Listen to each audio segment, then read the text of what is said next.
Insulti, minacce, tensione altissima stamane in aula quando la senatrice trevigiana Paola De Pin, eletta tra le fila dei grillini, poi passata al gruppo misto, annuncia la sua fiducia al governo. Voce rotta dall'emozione e mani tremanti, la senatrice di Fontanelle accusa gli ex colleghi del Movimento 5 Stelle. Sono entrata in Parlamento con la speranza di dare un piccolo aiuto alle persone più deboli e al Paese, alle genti della mia terra, veneta, non certo per salire sui tetti del Montecitorio e insultare i colleghi dissenzienti.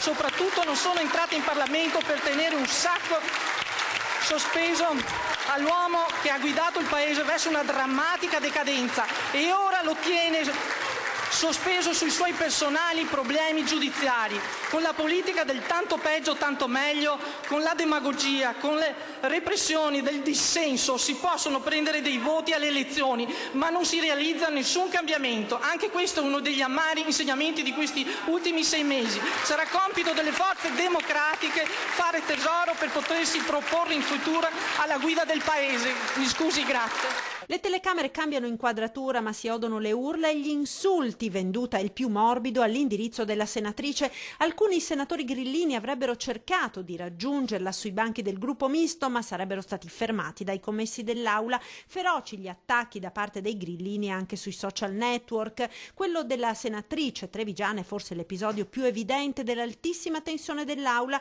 tanto che il premier Letta le ha espresso ringraziamento e vicinanza in apertura del suo intervento di replica. Il modo col quale ha parlato dimostra che cosa vuol dire il travaglio, la difficoltà, le scelte complesse.